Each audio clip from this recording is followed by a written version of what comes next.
위안부 합의 직후에 저희가 모신 적이 있습니다. 파파이스에서 모셔서 본인이 네덜란드 헤이그 국제 사법재판소 재판관이라고 자랑을 하셨는데 증거가 없었어요. 오늘 미리 증거를 깔고 이장희 교수님을 모시겠습니다.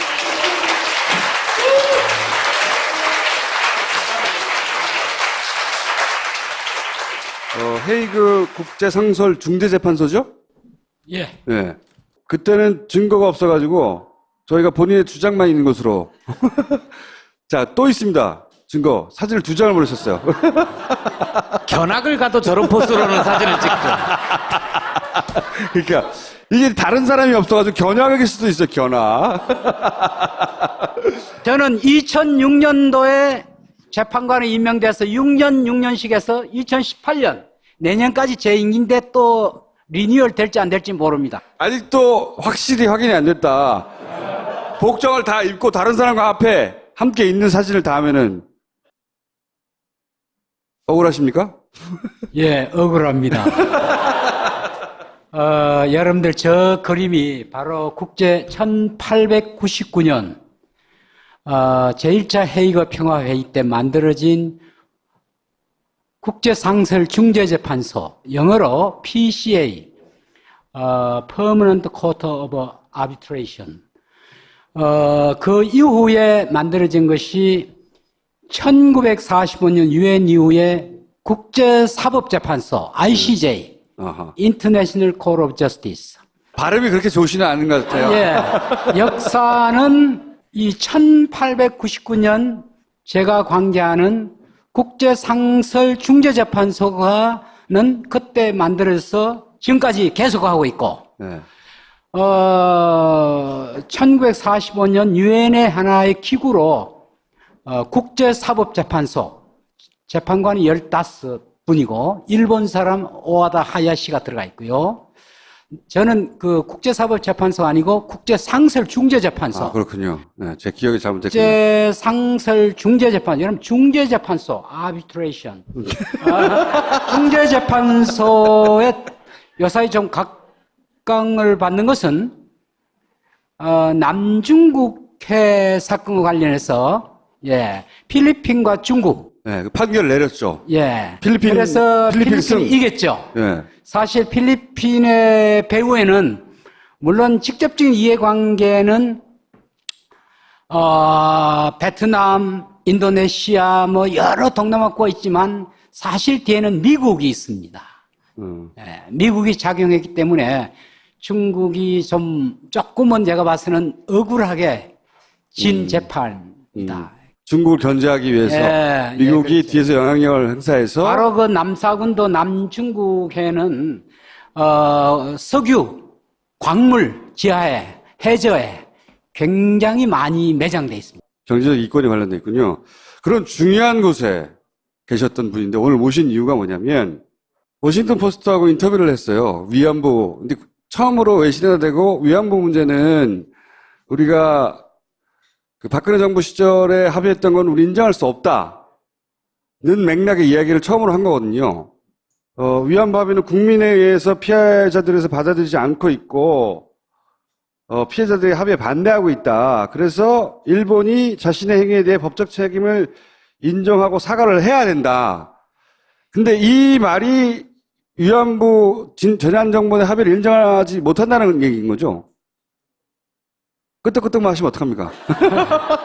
설명을 해주셔야지. 2가지로 오늘 설명해 주세요. 하나는 이 의미가 뭔가 하고 두 번째는 그러면 이게 어쨌든 두 국가 사이에 합의를 한 건데 이걸 국제법상 어떻게 해결할 방법이 있나요? 실제로?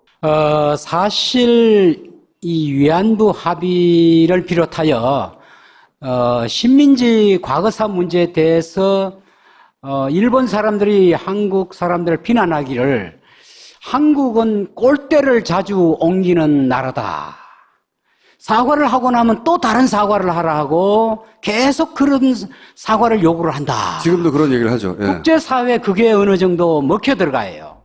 그런데 우리가 요구하는 사과는 입에 발린 감성적인 사과가 아니라 일본의 국가라는 단위가 2차 대전 중에 일어났던 반인도적인 범죄에 대한 법적 책임을, 범죄 행위를 인정한다는 법적 책임을 인정하고 국가 단위가 거기에 대한 국가 책임을 지겠다는 이런 사과를 해야. 미안하다는 말이 아니라. 그렇죠. 말로만 하는 게 아니라. 네. 쉽게 말하면 미안하다. 돈 얼마 줄게. 이거는 사과가 아니다. 명예회복이 아니고 아무런 의미가 없는 거예요.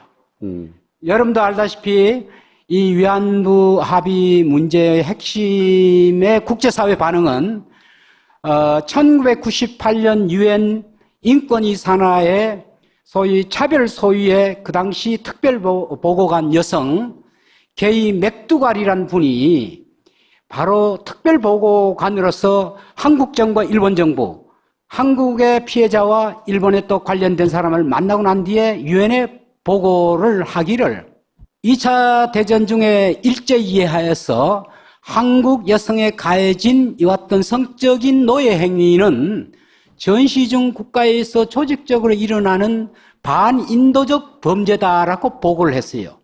그래서 98년 제50회 유엔 인권 소위는 이것을 채택했습니다. 그리고 채택할 뿐만 아니라 여기에 대해서 조직적으로 일본군, 일본 정부가 관여했기 때문에 책임지고 여기에 대해서 후속적인 조치를 하라고 일본 정부에게 98년에 정식으로 권고를 했습니다. 그 후속 조치가 뭐냐? 국제법을 위반했으니까 후속 조치는 일본이 특별법을 마련해서 그 관련자들, 범죄자는 처벌하고 피해자는 손해배상을 해주는 조치를 해야 되는데 일본 정부는 전혀 하지 않았습니다. 왜 전혀 하지 않은 이유는 그 당시까지만 하더라도 우리 정부조차도 2005년까지는 일본 정부와 똑같은 입장이었어요. 65년 청구권 협정 제2조 1항에 의해서 박정희 시절에 한일협정을 맺었잖아요. 그때 돈 다 줬다 이거거든요. 한마디로 말해서. 그렇죠. 예, 빚 청산 다 했으니까 더 이상 요구하지 마라.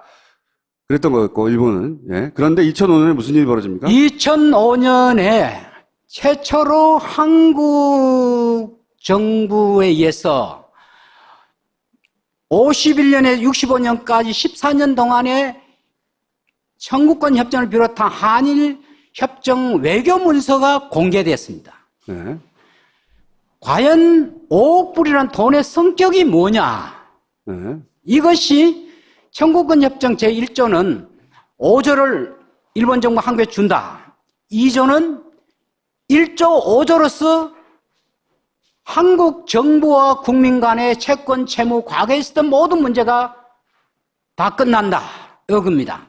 그런데 그 5억 불 속에 과연 어떠한 요구들이 거기에 녹혀 들어가 있는가를 외교협상에 어떤 얘기들이 나왔는가를 문서를 공개를 해보니까 우리 정부가 일본에 요구한 게 8가지 사항이 있었는데 이 8가지 사항 가운데 위안부 문제는 전혀 요구하지 않았고 심지어 포기한다까지 얘기까지 했어요. 우리 정부가.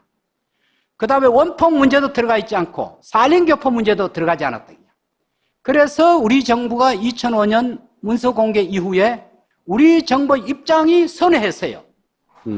요 3가지 부분은 청구권 협정에 관계없이 일본 정부의 잔존 국가 책임이 있다. 이렇게 우리 정부 입장이 바뀌기 시작했어요. 그 3가지가 포함되어 있지 않기 때문에. 예. 네. 그래서 대한민국 정부가 일본 정부에게 일본의 국가 책임이 있으면 정식으로 손해배상 청구를 국가 차원에 해야 되는데 아무 조치도 대한민국 정부는 취하지 않았습니다. 그래서 우리 피해자 변호인단이 한국의 법원, 일본 법원을 쫓아다니면서 재판을 해도 모두가 다 패소를 했어요. 그래서 할 수 없이 이거는 최종적으로 보니까 한국 정부가 직무유기를 한 거다. 그래서 2011년에 헌법재판소에 한국 정부의 직무유기를 확인해 달라는 헌소를 제기해서 헌법재판소는 한국 정부보다 피해자 변호인단을 손을 들어줬어요. 그래서 2011년에 급하게 대한민국 정부는 당황해가지고 외교부 내에 위안부 문제를 위한 TF 자문위원회를 마련했어요. 저도 그 한 사람을 국제법학자로 들어갔습니다. 처음에는 열심히 회의도 했는데 지난 2015년 12월 28일 이 관련한 그 2년 전부터 지금까지 한 번도 회의를 하지 않고 아무것도 우리는 모릅니다. 뭐가 이루어졌는지. 우리 한국 정부가 일본이 요구해야 하는데 그거 있기 전에 우리 정부가 일본하고 합의를 해버렸잖아요. 또 다른 위안부 합의를. 그러면 또다시 이제 한국 정부가 일본에 요구할 수 있는 근거가 사라진 거 아닙니까? 근데 이제 문재인 대통령 그리고 뭐 강경화 장관 모두 이 지난번에 있었던 위안부 합의는 인정할 수 없습니다라고 말하고 있잖아요. 지금. 예. 외신화되고 처음 말한 거고 강경화 장관도 우리 뭐 받아들일 수 없다고 하는데 이게 국제법상 해결할 방법이 있어요? 저는 이것은 원천 무효라고 봅니다. 원천 무효. 조금 다른 시각에서는 국가가 정부 간의 합의니까 합의는 지켜야 되지 않느냐 하는데 그러게요. 그런 게 언론에 많이 나와요. 그것이 민법의 계약법에 의해서 합의는 지켜야 된다. 그렇지만은 그 합의의 내용이 지극히 반인도주의적인 또 반인권적인 내용을 아무리 정부 간에 합의를 했다 하더라도 그것은 계약법보다도 자연법의 원리에 의해서 원천 무효가 되고요. 사실은 또 이 합의 문서를 자세히 따져보면 조약도 아니고 신사협정도 아니고 내용도 각기 다르고 누가 서명자도 또 대한민국의 뭐 대통령 이름으로 된 것도 아니고요. 그것보다도 국회에서 뭐 동의 절차나 예. 승인을 그렇죠. 없잖아요. 바로 네. 이와 같은 중요한 문제는 또 국회에 네. 또 동의 절차도 거쳐야 되고 해서 그러면 박근혜 대통령하고 아베 총리하고 둘이서 그냥 오케이 한 거지 그게 국가 간의 계약으로 볼 수 없다 이건가요? 그렇죠. 아마 양국 외무장관이 이 언론 이렇게 보도 형식으로 이렇게 발표를 했습니다. 사실은요. 네. 그 밑에 서명자도 뭐 대한민국 대통령 누구 서명 그런 거 없어요. 응? 그냥 그대로 발표한 그러니까 거. 서명이 된 문서 형태로 공개된 게 없잖아요. 아무것도. 그렇죠. 조약이라면 조약을 체결한 절차가 있습니다.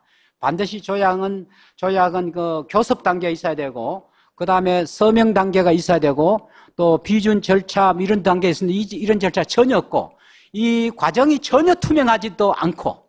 그러면 그 내용에 뭐가 포함됐는지는 지금 공개가 안 되고 있잖아요.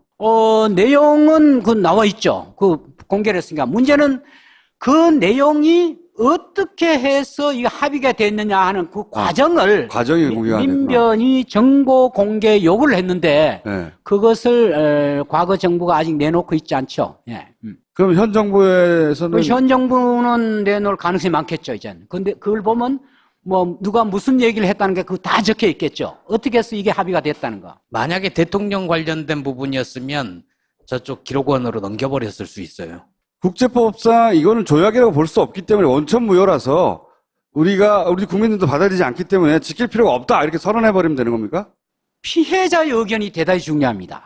네. 그런데 이 피해자의 의견을 전혀 듣지를 수용을 하지 않았다는 거, 그 절차를 안 거쳤다는 거. 또 결과가 너무나 반인권적인, 쉽게 말하면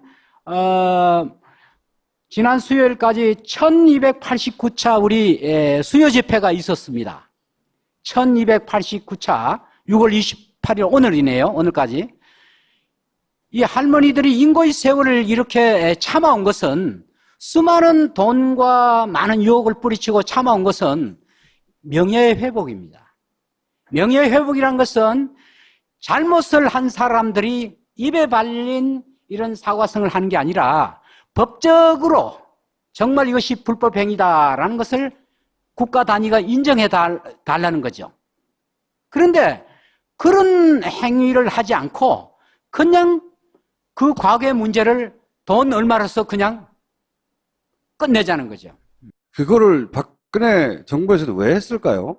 저는 이 합의는 한일 간의 합의이기도 하지만은 그 당시에 사실은 북한의 핵 문제라 등등 여러 가지 있었고 또 미국이 이 동북아에 있어서의 중국 견제라는 이런 그렇지. 어떤 신냉전 삼각 구조를 만든 데 있어서 이 한일 간의 가장 이 의논이 잘 돼야 됩니다. 한일 정보보호협정이라든가 이런 등등을 해서 제일 한일 간에 서로 한미일이 동맹관계를 맺는 데 있어서 가장 중요한 게 한일 간의 가장 어려운 점은 이 위안부 문제입니다.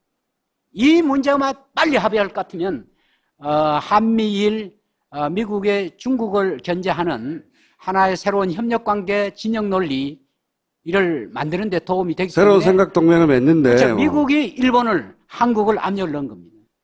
미국이 한국에다가 위안부 합의를 해주라고 압력을 넣었다. 그렇죠. 그거는 미국의 요구이기도 하고 일본이 미국을 통해서 한국에 압력을 넣은 거기도 하겠죠.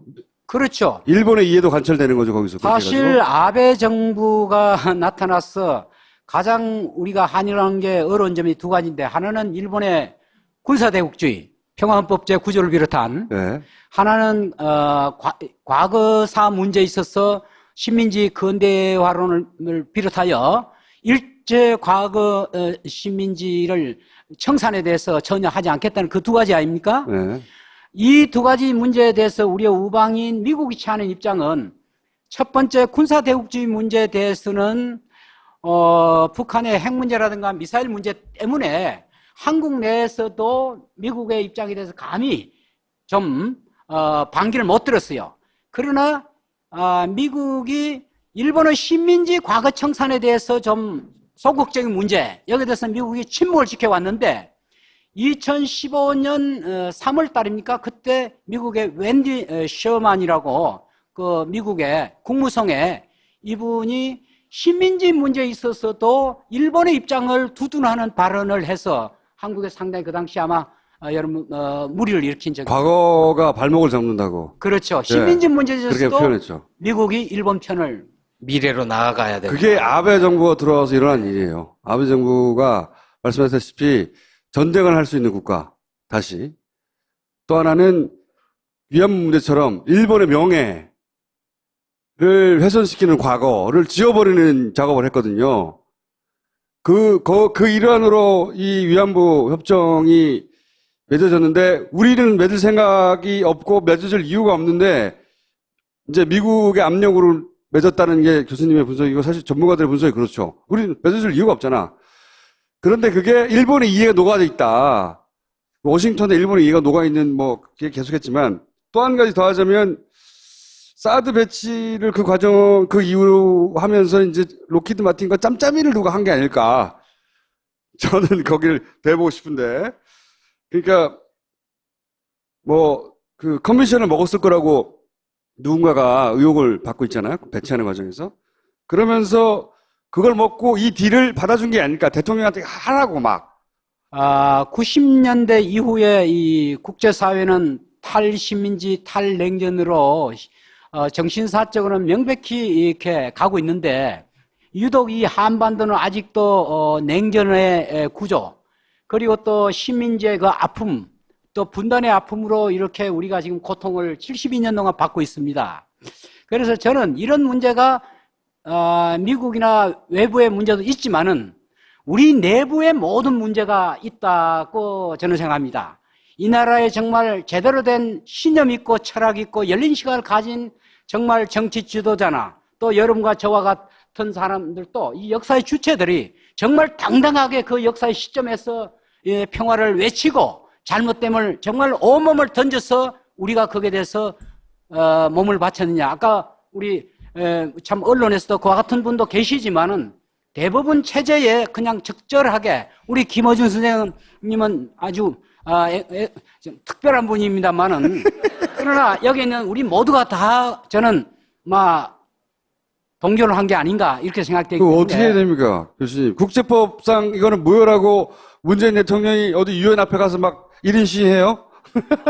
사실은 이런 주장은 어떤 면 한국이 조금 국수주의적인 그게 전혀 아니에요. 사실은 이것이요 국제사회 보편 흐름에 우리 주장이 맞는 겁니다. 그렇죠. 여러분도 알다시피 2001년 남아공화국의 더반이라는 데가 있어요. 더반 데크레이션, 더반 선언이 유엔이 조직한 인종차별 국제회의에서 21세기는 이제는 식민지주의를 청산해야 될 역사적 과제다 이렇게 얘기를 했고요. 또 2008년에 이태리하고 리비아는 33년 동안 식민지를 했는데 그것도 우리처럼 65년 협정이 있음에도 불구하고 과거의 그 식민지에 대한 책임이 부족했기 때문에 2008년에 재협상을 해가지고 사실 가다피가 확실하게 이태리에 받아냈고요. 또 영국하고 케냐하고 그래서 우리의 주장이 이게 뭐 우리 국수주의적인 이런 게 아니고 이 우리 주장은 보편적인 인권의 가치와 국제사회가 나가야 될 방향에 일치됩니다. 지금 국제법은요, 과거의 식민지적인 국제법 찌꺼기가 굉장히 많이 있습니다. 우리 영토 문제에 있어서도 무슨 크리티컬 데이트 이래가지고 결정적 기일해가지고 예를 들면 독도 문제를 해결하는 데 있어서 52년 1월 9일 이승만 박사가 평화선을 걷는 때를 무슨 크리티컬 데이트를 한다 이러면 국제사법재판소에서 그 날짜 이전에 있었던 사안만 재판에 고려하고 그 이후에 일어난 것은 전혀 고려하지 않는다. 이것이 다 식민지적인 영토 논리입니다. 지금 국제재판은 그와 다릅니다. 그 이후에 일어나는 사항도 다 고려합니다. 그러면 어떻게 해야 됩니까? 교수님. 저는 이 조약에는 다자조약이 있고 양자조약이 있는데요. 다자조약은 10개 국가가 해서 한 나라가 마음에 안 들 것 같으면 한 나라만 빠지면 되지만 양자조약은요, 한쪽의 조약 당사자가 종료를 통과한다든가 철회를 통과한다든가 하면 끝나는 겁니다. 이게. 그러면 우리 안 해도 되는 거예요? 네. 그러니까 정식으로 우리 정부가 일본 정부에다가 조약의 철회를 통보를 하면 됩니다. 간단하네요. 예, 간단합니다. 네. 그런데 물론 그로 인해서 여기에 대해서 우리 한국 내에서도 국제적인 합의니까 지켜야 한다는 이런 얘기들이 아주 양심 있는 사람도 굉장히 얘기를 하더라고요. 네. 국제적 합의도 계약법과 같은 민법 같으면 몰라도 이와 같은 인류에 반하는 자연법에 반하는 이런 내용 자체가 반인도주의 죄는 이것은 처음부터 원인무효, 누랜드 보이드입니다. 원인무효입니다. 그러면 그거를 국제적으로 널리 알리고 강경화 장관 같은 양반이 막 돌아다니면서 이거는 원천무효라고 알리고 국내에서도 그걸 충분히 알리고 어느 순간 무효다 선언해버리면 되는 거네요? 우선 우리 정부가 이게 정부 차원에서 정부 간에 했으니까 우리 정부 알려야지요. 네, 그렇죠. 우리가 당연히. 공식 알리고 그리고 여기에 계시는 여러분들 저는 학자니까 영어로 글을 썼어.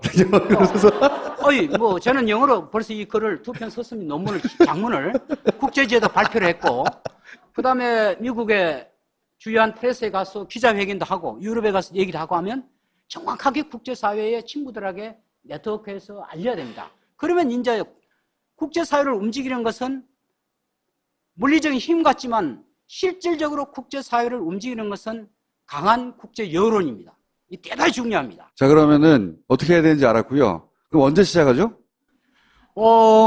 지금 저는 항상 하고 있는데 여러분도 같이 합시다. 그리고 수요 집회도 열심히 나가고요. 네. 근데 이번에 우리 외교부 장관도 처음부터 28일 합의까지 전면 그 검증 과정을 재조사하겠다고 이렇게. 그렇죠. 강경화 장관이 그 얘기를 했죠. 이거 어떻게 체결된 거야? 이거 조사해. 그렇죠. 이렇게 된 거죠. 그렇죠. 그러니까 그 과정 자체에 대해서 제가 그 TF팀의 자문위원이라고 했지 않습니까? 근데 2015년 12월 28일 그 전 1년 6개월 전부터는 지금까지 회의가 한 번도 없어요. 교수님한테만 연락 안 한 건 아닌가요? 아니, 다른 분들도 회의 안 열었다고 들었어요. 자, 그러면은 강경화 장관이 지시한 도대체 이 협정을 어떻게 맺은 거야라고 하는 조사 결과가 나오면 그때부터 대대적으로 공격적으로 이건 원천무효라고 주장할 수 있는 시점이 될 수 있겠군요. 저는 지금 철회를 통보를 해야지 우리 정부가. 대통령께서도 조사 과정을 거쳐야 핵심을 되니까. 짚었어요. 아주. 핵심을 짚었어요? 예. 왜 핵심을 짚었냐면 여기에 계시는 여러분들 아마 그런 얘기 들었죠. 아니 몇백 번 일본이 사과해야 사과하는 거냐. 감성적으로 그걸 우리가 듣고 싶어 하는 게 아니라 위안부 할머니가 저렇게 고생을 하고 수요 집회를 1000몇 분 해온 것은 명예회복이고 법적인 법적인 범죄의 책임을 법적 인정하라. 책임을 인정해야 네. 일본 정부가 그에 따른 국내 법을 만들어야 우리 피해자들이 일본 법원에 소를 제기하면 일본 판사는 국내법이 지금 없습니다. 그런 특별법이. 네. 국내법에 따라서 재판하면 처벌도 하고 손해배상 반다 이런 얘기입니다. 그러니까 법적 책임을 인정하고 법적 책임을 인정한 다음에 그 관련 그에 따른 후속법을 만들어야 돼, 일본이. 후속법을 만들고 후속 특별법을 만들어야 그리고 나서 정부 차원의 사과가 있으면 그게 사과를 하는 것이다. 제대로 된 사과죠. 그게 없으면 말로 하는 사과는 뭐 필요 여러분 없다. 알다시피 93년에 고노다마, 95년 무라야다마 다마, 그리고 또 한일 강제병합 100주년 때도 일본의 수상이 심심한 여러 가지 종류 했잖아요. 통서개념, 그건 전부가 다 입에 이런 발린 거. 사과. 그거 아무 소용없는 겁니다. 제대로 된 법적인 책임을 인정하는 사과를 하라. 오늘 여러분들, 여기 계시는 분들, 이제 법적 책임을 인정하는 사과를 안 하면 그 사과는 아무 의미가 없다. 이걸 아셔야 됩니다. 여기까지 하겠습니다. 세균이 좋아하는 습한 더운 날씨 비대 청소를 어떻게 하십니까?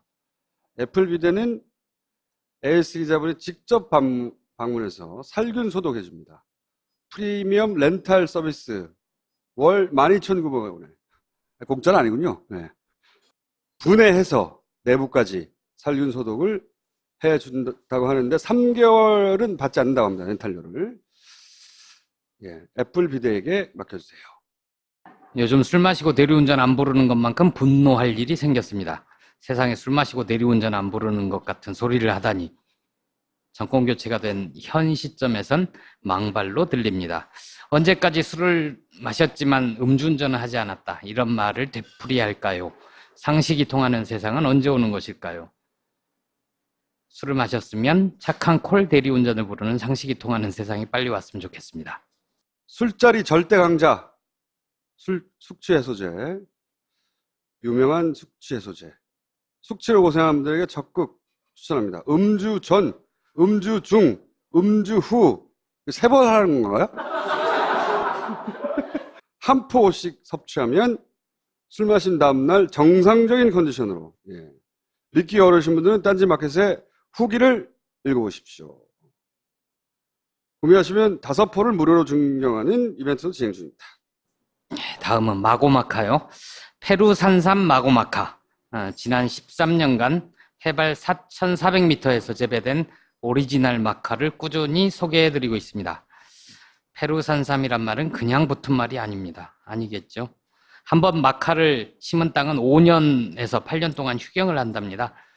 그래서 페루에서 3,600여 년간 숫자가 이렇게 많아요. 꾸준히 먹어오면서 그 효능이 입증됐답니다. 3개월 동안 일단 꾸준히 드시고 은근히 몸에 힘이 오르는 걸 느꼈다면 1년 이상 꾸준히 드시면 몸에 근본적으로 힘이 됩니다. 가족 모두 먹을 수 있는 건강식품. 지금 딴지마켓에서 1개월분을 더 드리는 이벤트를 진행하고 있습니다. 당나귀 우유로 비누를 만든답니다. 전통적으로.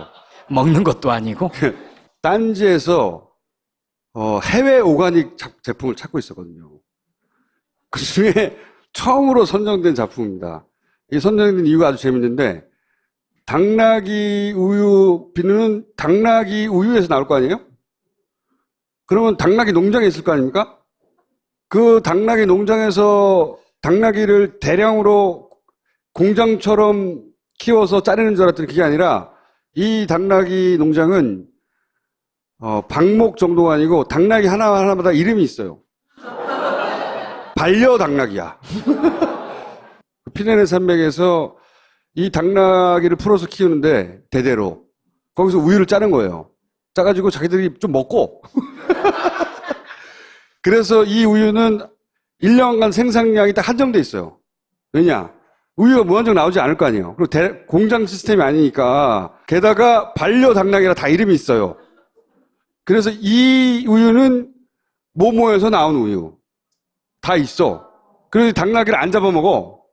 왜?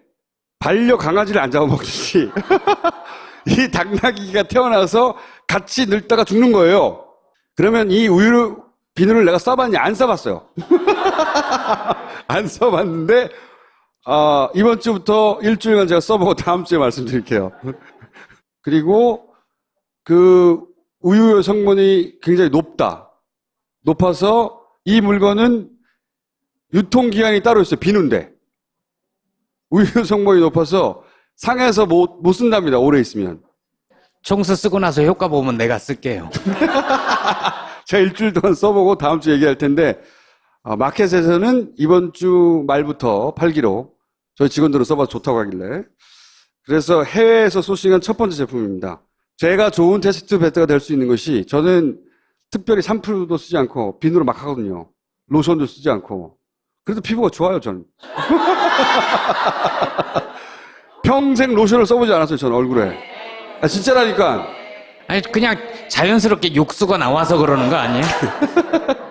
자, 그럼 일주일 후에 알려드리기로 하고, 제품을 미리 써보실 분들은 이번 주말부터 써보실 수가 있습니다. 첫 번째 소시간 제품이고, 위안부 합의 직후에 저희가 오신 적이 있습니다. 파파이스에서 오셔서 본인이 네덜란드 헤이그 국제 사법재판소 재판관이라고 자랑을 하셨는데 증거가 없었어요. 오늘 미리 증거를 깔고 이장희 교수님을 모시겠습니다.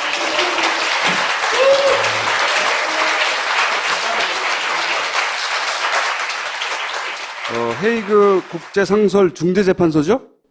예. 네. 그때는 증거가 없어가지고 저희가 본인의 주장만 있는 것으로.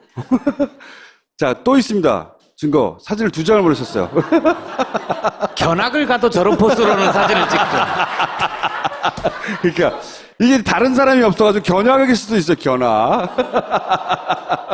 저는 2006년도에 재판관에 임명돼서 6년씩에서 2018년 내년까지 제 임기인데 또 리뉴얼 될지 안 될지 모릅니다. 아직도 확실히 확인이 안 됐다. 복장을 다 입고 다른 사람과 앞에 함께 있는 사진을 다 하면은 억울하십니까? 예, 억울합니다. 여러분들 저 그림이 바로 국제 1899년 제1차 헤이그 평화회의 때 만들어진 국제상설중재재판소, 영어로 PCA, Permanent Court of Arbitration. 그 이후에 만들어진 것이 1945년 유엔 이후에 국제사법재판소, ICJ, 아하. International Court of Justice. 발음이 그렇게 좋으시는 않은 것 같아요. 예, 역사는 이 1899년 제가 관계하는 국제상설중재재판소가는 그때 만들어서 지금까지 계속하고 있고, 네. 1945년 유엔의 하나의 기구로 국제사법재판소 재판관이 15분이고 일본 사람 오와다 하야시가 들어가 있고요. 저는 그 국제사법재판소 아니고 국제상설중재재판소. 그렇군요. 네, 제 기억이 잘못됐군요. 국제상설중재재판소. 여러분 중재재판소, arbitration. 중재재판소에 요사이 좀 각광을 받는 것은 남중국해 사건과 관련해서 필리핀과 중국 네, 그 판결을 내렸죠. 그래서 필리핀 필리핀이 이겼죠. 네. 사실 필리핀의 배후에는 물론 직접적인 이해관계는 베트남, 인도네시아 뭐 여러 동남아국가 있지만 사실 뒤에는 미국이 있습니다. 미국이 작용했기 때문에 중국이 조금은 제가 봐서는 억울하게 진 재판이다. 중국을 견제하기 위해서 미국이 그렇죠. 뒤에서 영향력을 행사해서 바로 그 남사군도 남중국에는 석유, 광물 지하에, 해저에 굉장히 많이 매장돼 있습니다. 경제적 이권이 관련돼 있군요.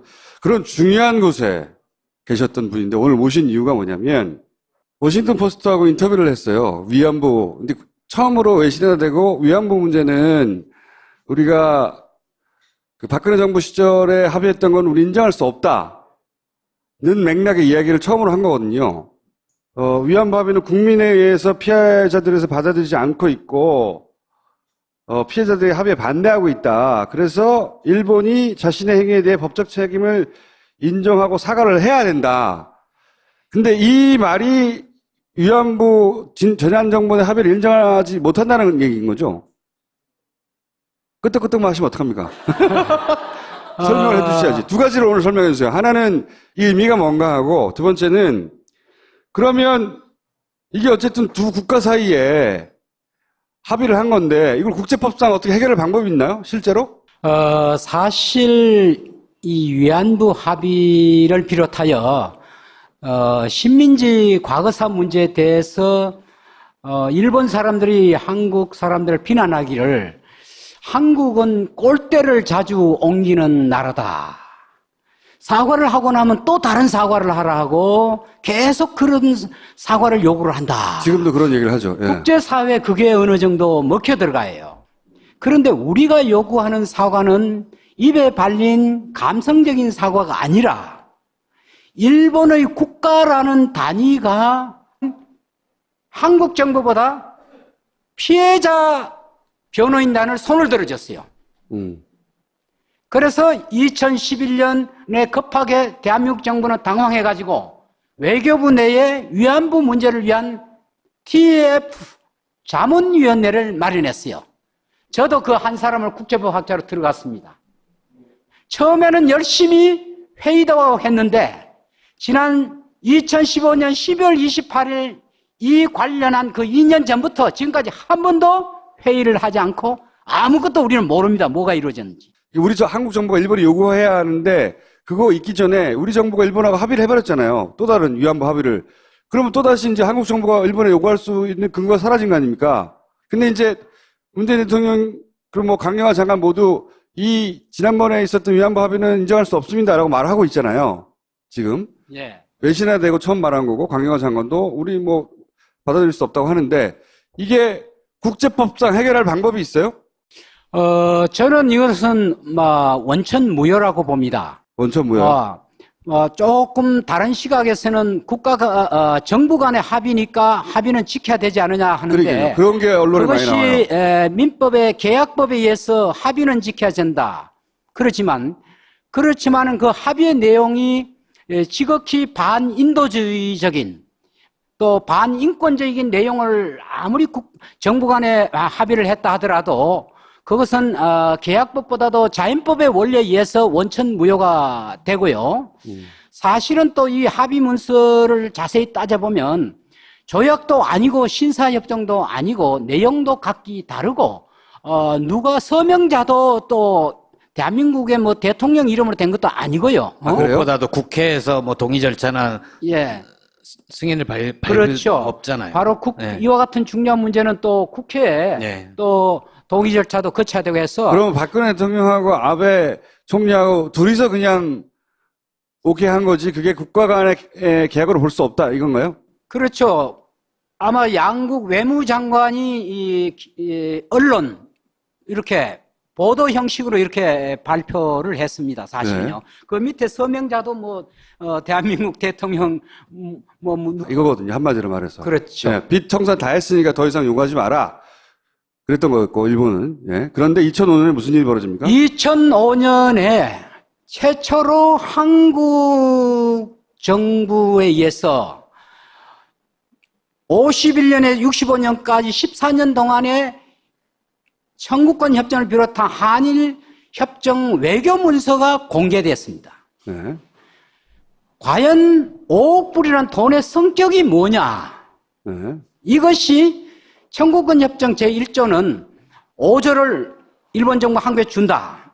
2조는 1조 5조로서 한국 정부와 국민 간의 채권, 채무, 과거에 있었던 모든 문제가 다 끝난다. 이겁니다. 그런데 그 5억 불 속에 과연 어떠한 요구들이 거기에 녹혀 들어가 있는가를 외교협상에 어떤 얘기들이 나왔는가를 문서를 공개를 해보니까 우리 정부가 일본에 요구한 게 8가지 사항이 있었는데 이 8가지 사항 가운데 위안부 문제는 전혀 요구하지 않았고 심지어 포기한다까지 얘기까지 했어요. 우리 정부가. 그 다음에 원폭 문제도 들어가 있지 않고 산림교포 문제도 들어가지 않았다. 그래서 우리 정부가 2005년 문서 공개 이후에 우리 정부 입장이 선회했어요.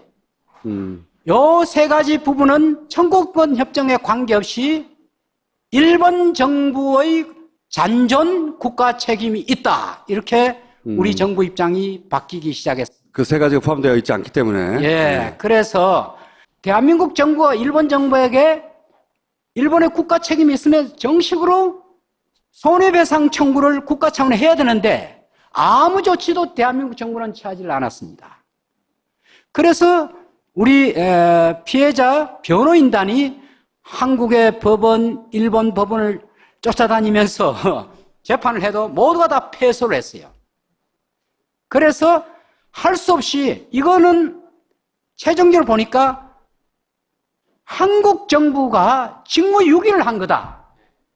그래서 2011년에 헌법재판소에 한국 정부의 직무유기를 확인해달라는 헌소를 제기해서 헌법재판소는 2차 대전 중에 일어났던 반인도적인 범죄에 대한 법적 책임을, 범죄 행위를 인정한다는 법적 책임을 인정하고 국가 단위가 거기에 대한 국가 책임을 지겠다는 이런 사과를 해야. 미안하다는 말이 아니라. 그렇죠. 네. 말로만 하는 게 아니라 쉽게 말하면 미안하다. 돈 얼마 줄게. 이거는 사과가 아니다. 명예회복이 아니고 아무런 의미가 없는 거예요. 여러분도 알다시피 이 위안부 합의 문제의 핵심의 국제사회 반응은 1998년 유엔 인권위 산하의 소위 차별 소위의 그 당시 특별보고관 여성 게이 맥두갈이라는 분이 바로 특별보고관으로서 한국 정부와 일본 정부, 한국의 피해자와 일본에 또 관련된 사람을 만나고 난 뒤에 유엔에 보고를 하기를 2차 대전 중에 일제 이해하여서 한국 여성에 가해진 이왔던 성적인 노예 행위는 전시중 국가에서 조직적으로 일어나는 반인도적 범죄다라고 보고를 했어요. 그래서 98년 제50회 유엔 인권 소위는 이것을 채택했습니다. 그리고 채택할 뿐만 아니라 여기에 대해서 조직적으로 일본군, 일본 정부가 관여했기 때문에 책임지고 여기에 대해서 후속적인 조치를 하라고 일본 정부에게 98년에 정식으로 권고를 했습니다. 그 후속 조치가 뭐냐? 국제법을 위반했으니까 후속 조치는 일본이 특별법을 마련해서 그 관련자들, 범죄자는 처벌하고 피해자는 손해배상을 해주는 조치를 해야 되는데 일본 정부는 전혀 하지 않았습니다. 왜 전혀 하지 않은 이유는 그 당시까지만 하더라도 우리 정부조차도 2005년까지는 일본 정부와 똑같은 입장이었어요. 65년 청구권 협정 제2조 1항에 의해서 박정희 시절에 한일협정을 맺었잖아요. 그때 돈 다 줬다.